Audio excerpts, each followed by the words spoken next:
Alright, welcome back to Let's Play Master of Orion 2 Second Impact. So, last time I didn't like the way the universe was looking, so I made a new one. I'm not going to send out the colony ship with the scouts. Some people do that. I don't, just because you're kind of banking on getting to the place, a desirable planet on the first time, and a lot of the time, you know, you find out, you discover two systems at the same time, and you discover you like the other one better, and then you just have to wait longer. Alright, that's a pretty good planet. Splinter Colony means it has 3 million of my own people on there, but it's guarded by a space eel. Eels are different than the other space monsters. They're not aggressive. You have to go attack them, so that's why my scout's still alive. Large radiated abundant, that's pretty good.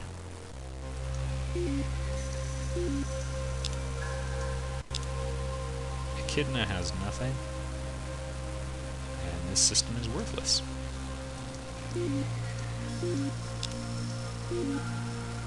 So this is not a terribly exciting start to our exploration. We do have a decent option in our home world, so that might end up being what wins.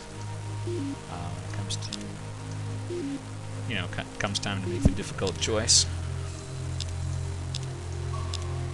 Camius, also not very good looking.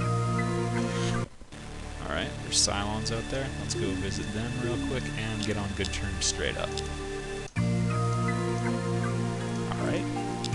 Oh, it's always easy to make a deal with the Cylons. Pacifistic, and they've got...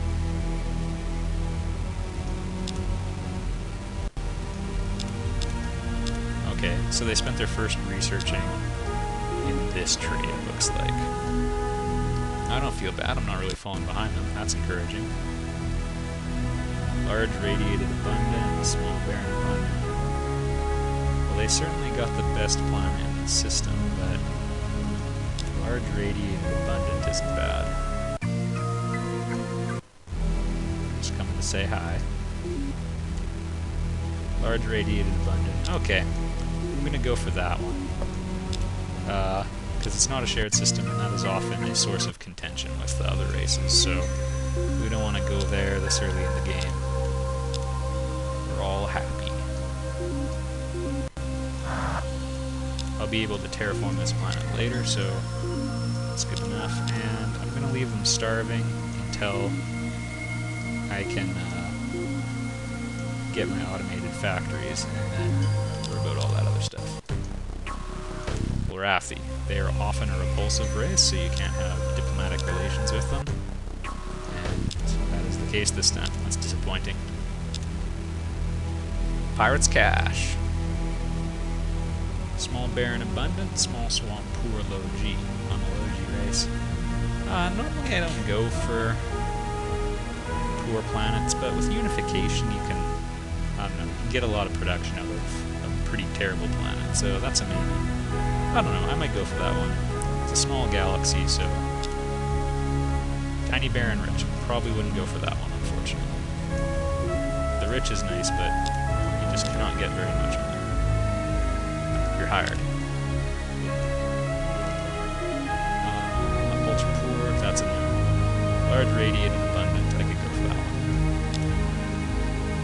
And the game tends to put Orion in the middle of the galaxy. Now, we've done a pretty good amount of exploring already, but I'm willing to bet it's one of these three. Probably the orange one. So, let's fly back the long way. You keep exploring into the nebula.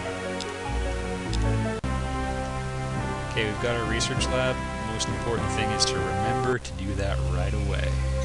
That's just horribly embarrassing if you don't. So, they've been devoting all that excess production to the Marine Barracks. That transfers over to the research lab. You lose nothing. Space amoeba. You know what that means? It means a good system.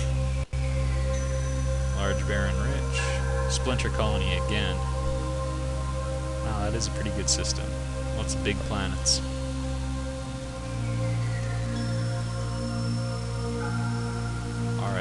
Is the other one in range? You can press F9 and check the range manually, although I unfortunately have F9 mapped to a pretty important screen recording function, so that won't be happening for us. Yeah, we can check out the last one. I guess it was in range all along.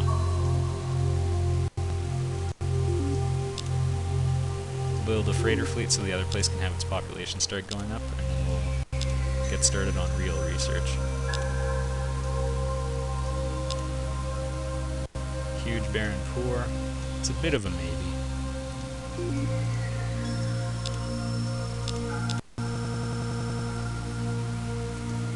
Alright, also, I've dedicated the save to carry 299. Love Get Daved for, you know, calling me out on the other one. So, what I'm trying to say is everything I do it for you. Alright. We've got the asteroid belt here. Normally that would make this an ideal system to put an outpost in. I'm not going to do that because I don't really want to encounter any other races. I'm happy just knowing the Cylons. Because I haven't been having very good luck with other races as of late. Alright, now we want to get automated factory super fast. This is nice. Gizmo is normally a pretty terrible leader, but he comes with researcher, so 5 research points, that's like, what, 15% boost over what I had before. Alright, automated factory time. And I think we're going to go for biospheres right away. She's fantastic. I guess actually not that beneficial for me now, but I will take her because she has a diplomat. Spiritual leader improves morale. I'm a unification, so I do not have morale, but I'll take her for the diplomat bonus. So we've got a couple of freeloaders, basically.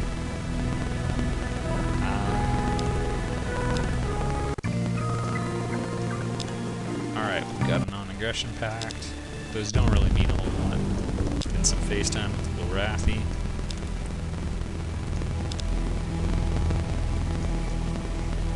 Although, having a non-aggression pact improves your diplomatic standing with the race, it doesn't do a whole lot to guarantee they won't actually attack you. They seem to violate those whenever they want. So, it's kind of like the placebo treaty.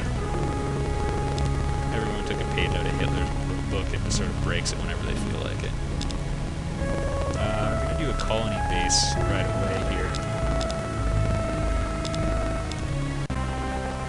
Astrobiology, fantastic. Alright.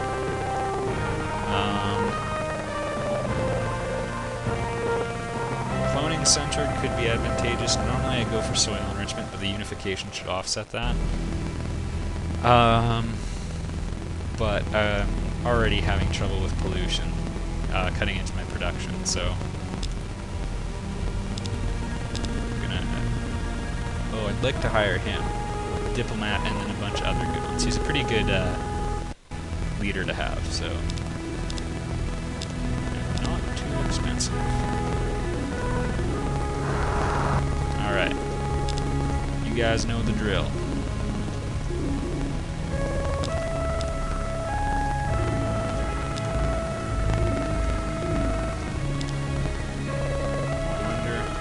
I'm actually going to put them into research because I'd like to get to pollution processor pretty quick. I think that might have a positive impact.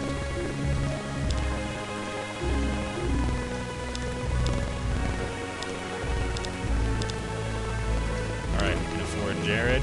Some would say I shouldn't hire him this early because I've basically bankrupted my empire. I say, what? Sweet. Population boom. I have never actually had one of those happen to me.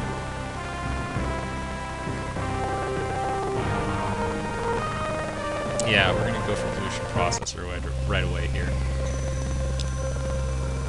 It's actually kind of interesting. I'm taking this also for the missile bonus, but for the same amount of research points, I think I could have gotten to robo-miner plants, and I'm may do that right away as well.